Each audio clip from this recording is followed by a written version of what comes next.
Olá, pessoal! Tudo bem com vocês? Aqui é o Wesley. Essa é a nossa segunda aula do curso de Física 3 e hoje nós discutiremos aqui acerca dos processos de eletrização e a lei de Coulomb. Então, simplificadamente, gurizada, a nossa aula vai comentar sobre o quê? Vamos lá, te liga. A gente precisa, a priori, definir o que é o processo de eletrização. Consequentemente, a gente vai conversar aqui acerca das séries triboelétricas, comentaremos também o que é um condutor elétrico e, não menos importante, o que é, por consequência, um isolante elétrico. Além disso, a gente vai comentar, em linhas gerais, os processos de eletrização e nós encerramos a nossa aula comentando sobre a famosa lei de Coulomb. Então, te liga, vamos lá. Quando a gente fala de eletrização, nada mais é do que um processo no qual você vai fazer o quê? Você vai pegar um corpo que está eletricamente neutro, ou seja, existe um contrabalanço entre as cargas positivas e as cargas negativas, de maneira a qual a somatória, tanto das negativas quanto das positivas, vai resultar num corpo neutro, certo? E aí, consequentemente, a ideia de você eletrizar um corpo é você fazer com que agora esse corpo ou ele se torne carregado positivamente ou carregado negativamente. Simplificadamente é isso, beleza? Além disso, quando a gente fala que um corpo ganha elétrons, ele fica agora eletrizado negativamente. E aí você deve estar se perguntando, mano, mas por que que ele ficou negativo? Não sei se você se lembra, mas na primeira aula eu havia descrito que o elétron nada mais é do que uma partícula subatômica que tem carga elétrica negativa. Então há de concordar comigo que se esse corpo ganha mais elétrons, a tendência é que ele fique mais negativo. Check. E por consequência, se esse corpo perde elétrons, a ideia é que você tenha agora o quê? Um número de prótons maior do que de elétrons e, consequentemente, ele fique eletrizado positivamente. E acrescido a isso, a gente ainda precisa descrever ainda, revisar que as cargas positivas, os prótons, isto é, aquelas cargas que têm potencial não, perdão, carga positiva, aquela partícula, perdão, olha, fiquei até agora confuso, está lá no núcleo e, consequentemente, prótons não tem nada a ver aqui com esse processo de eletrização. Firmeza? Então vamos lá. Se eventualmente tu tem um corpo que ele cedeu elétrons, ou seja, ele perdeu elétrons, a tendência é que ele fique eletrizado positivamente. Em contrapartida, se esse corpo recebeu elétrons, ele vai ficar agora eletrizado negativamente, certo? Então, resumindo aqui, ó, tecla SAP. Ganhou elétrons, fica positivo. Perdeu elétrons, fica negativo. E agora sobre uma série triboelétrica, o que é isso aqui? Basicamente é uma situação na qual vou mostrar alguns materiais em ordem de eletroafinidade crescente. O que significa esse rolê? Ó, você tem, por exemplo, aqui vidro, mica, lã, seda, algodão, madeira, enxofre e os metais. E aí, se vocês perceberem, eu coloquei em cada um desses polos aqui, ó, um sinal positivo e um sinal negativo. Então, te liga. A ideia aqui é que vindo para cá, ele vai se tornar positivo, quer dizer que ele tem uma tendência a perder elétrons. E, consequentemente, vindo para cá, ele tem uma tendência maior a ganhar elétrons, então ele vai ficar mais negativo. É quase que semelhante àquele conceito que vocês veem lá nas aulas de química de eletronegatividade. Basicamente, a gente tem uma tendência que materiais aqui, eles tendem a ganhar ou perder elétrons, beleza? Agora, acerca de um condutor elétrico, o que significa esse rolê? Basicamente, é todo e qualquer material que permite a movimentação de cargas elétricas no seu interior. Ou seja, eles conseguem fazer uma movimentação de partículas elétricas aí dentro dele. E aí, consequentemente, os principais condutores elétricos que vocês eventualmente podem encontrar aí na FUVEST, na Unicamp, no Enem, onde for, é os metais, tá? Por quê? Eles se caracterizam aqui por possuir uma grande quantidade de elétrons livres ou que estão fracamente ligados aqui ao átomo. Firmeza? E aí os exemplos mais clássicos de condutores elétricos que a gente encontra são, por exemplo, ouro, latão, bronze, aço, chumbo, cobre, prata, ferro, alumínio e etc. E isso daqui acaba sendo muito importante, por exemplo, quando a gente vai pensar na condução de energia elétrica, certo? Eu preciso fazer o quê? Que esse fio condutor, ele tenha agora um material que consiga transportar essas cargas elétricas. Já o isolante elétrico, por sua vez, nada mais é do que aquele material que, consequentemente, não consegue transportar cargas elétricas no seu interior. E aí, consequentemente, você não tem essa movimentação. Aí eu já vou dar um spoiler para vocês que eu vejo que o pessoal meio que caga nessa definição. Não existe nenhum isolante perfeito, tá? Todo e qualquer matéria aí, todo e qualquer material pode eventualmente tornar-se aí um condutor de eletricidade. O fato é que existem aqueles que têm uma maior resistência a isso. Firmeza? E aí os exemplos clássicos aqui, por exemplo, ó, fita isolante, essas luvas aqui isolantes e por aí vai. E agora, acerca desses processos de eletrização, ou seja, nesses processos de agora você tornar um corpo eletricamente positivo ou negativo, a gente tem três processos. Então, por exemplo, pega essa charge aqui, ó. Por que quando passamos perto da TV, os pelos do braço ficam em pé? Por causa da eletrização. Existem três maneiras que a gente precisa saber, pessoal, de eletrizar um corpo. Eu posso ter eletrização por atrito, por contato ou por indução. Então te liga, ó. A eletrização por atrito é uma situação na qual você tem agora corpos que têm substâncias diferentes e, a princípio, eles estão eletronicamente neutros, ou seja, não tem nenhuma carga positiva nem negativa, certo? E aí, após esse processo de eletrização, esses corpos tendem a ter cargas aí de sinais opostos.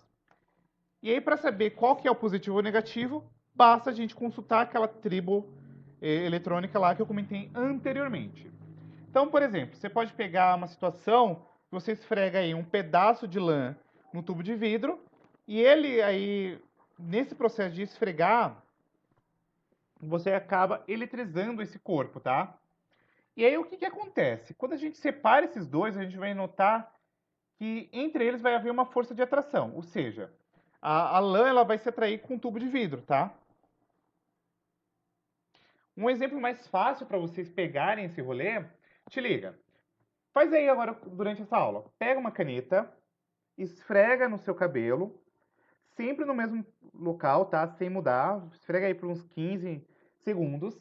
E depois pega um pedacinho bem pequenininho de papel e coloca próximo dessa caneta. Você vai perceber que vai ter uma atração, porque tá com cargas aí opostas. Firmeza? E não menos importante, esse processo de eletrização aí é importante. Tranquilo? Já a eletrização por contato, basicamente vai depender de duas coisas. Primeiro, eu preciso entender se esse corpo é isolante, tá? E, consequentemente, eu preciso perceber, por exemplo, que nos corpos metálicos você tem uma distribuição uniforme aí por todo o corpo desse material. E aí os corpos adquirem cargas de mesmo sinal ou eles vão ficar neutros. Simples assim. E a quantidade total dessa carga ela se conserva tanto antes, tanto após o processo de eletrização. Lembra-se daquele segundo princípio da eletrostática que eu falei? Que a carga ela se conserva mesmo antes ou após o processo de eletrização? Então tome nota que acontece isso aqui no processo de eletrização por contato. Se esses corpos forem de mesmo tamanho, as cargas vão ser redistribuídas aí de forma uniforme. E, consequentemente, se você tiver agora corpos de tamanhos diferentes, vai haver uma divisão proporcional ao tamanho de cada um desses corpos. Então, por exemplo, vamos pegar esse caso aqui que você tem um metal neutro e o número de elétrons é igual ao número de prótons, certo? Então, essa substância, por exemplo, esse metal, ele está no seu estado fundamental. Estado fundamental, gurizada, é quando o número de prótons é igual ao número de elétrons, beleza? No entanto, embora você tenha aí essa situação de prótons igual a elétrons, alguns elétrons aqui eles estão livres e eles vão se movimentar aqui por esse corpo do metal. E aí, quando a gente aproxima, por exemplo, um bastão eletrizado, os elétrons eles tendem a se deslocar para essa região aqui, porque eles vão ser atraídos pela carga oposta. Lembra-se daquele primeiro princípio da eletrostática? Os opostos se atraem? Pois é. Se esse bastão estiver aqui eletrizado positivamente, tu tem agora um processo no qual essas cargas vão migrar em direção aqui a esse bastão. E aí, consequentemente, nesse processo de migração, você tem perda de elétrons para o bastão, tá? E aí, consequentemente, esse metal que inicialmente era nêutron, ele vai ficar agora com excesso de cargas positivas e ele ficou eletrizado agora positivamente, beleza? E aí observe que após o contato, o bastão ele continua eletrizado de forma positiva e a esfera também adquire aqui carga positiva.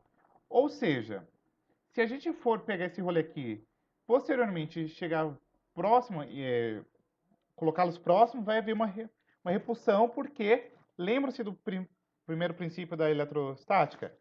Corpos com cargas iguais se repelem. Então, se você tem aqui positivo e positivo, vai se repelir. Firmeza?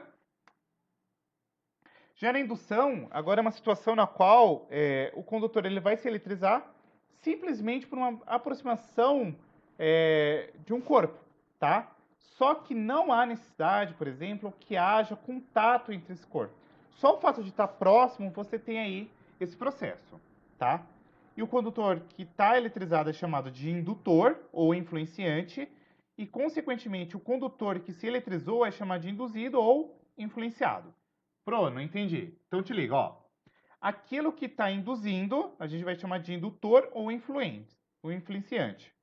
E aquilo que foi induzido, a gente vai chamar de induzido ou influenciado. Firmeza?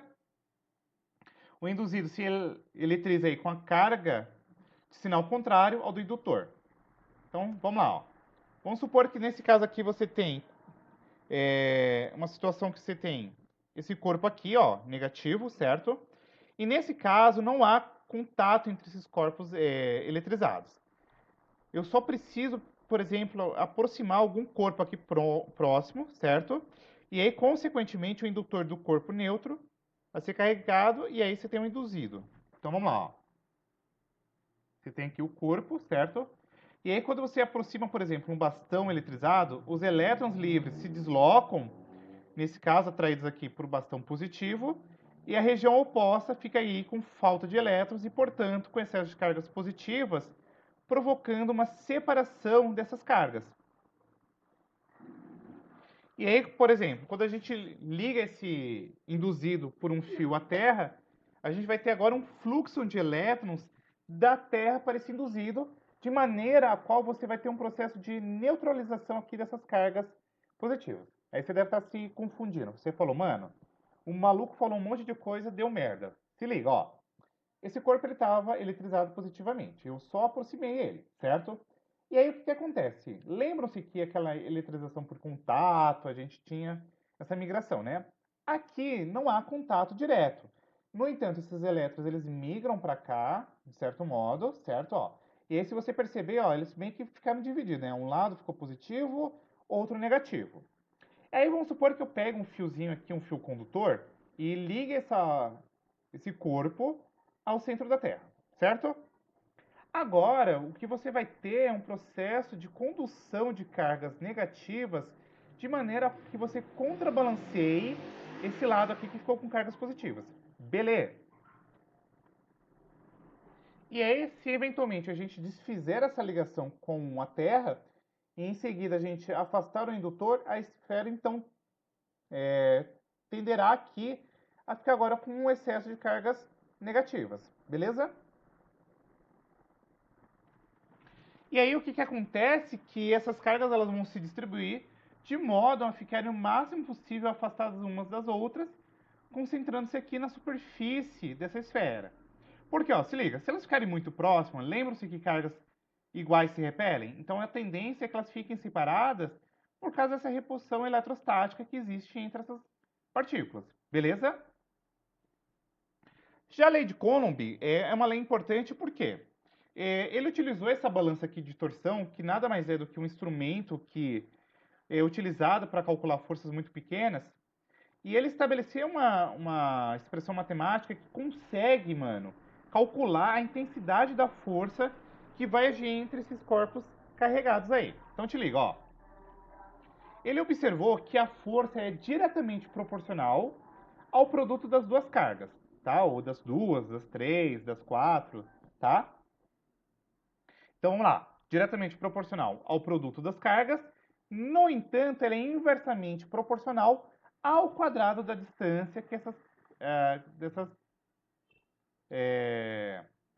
cargas aqui. Então vamos supor, o quanto mais distante, menor a força, beleza? E aí, o Coulomb chega nessa expressão aqui, ó. A força é igual a uma constante, a constante Coulomb, vezes o produto das cargas dividido pela distância ao quadrado. Então vamos lá. A força elétrica é dada pela constante aqui, multiplicada pela carga 1 e carga 2, tá? Pela distância, e essa distância está ao quadrado. E aí o que você precisa se atentar, mano? Se liga, ó. Se a distância aumenta, a força diminui, porque foi como a gente falou, elas estão inversamente proporcionais, certo? E se essa distância duplica, a força diminui aí 2 elevado ao quadrado. Então diminui 4 vezes. Se a distância triplica, a força diminui 9 vezes, certo? E aí o que acontece? Agora, se você tiver uma situação que essa distância diminuiu, o que acontece? Força aumenta. E aí, ó, se a força for dividida por quarto, a força aumenta aí 16 vezes. Por 5, 25 vezes. E por aí vai. Beleza?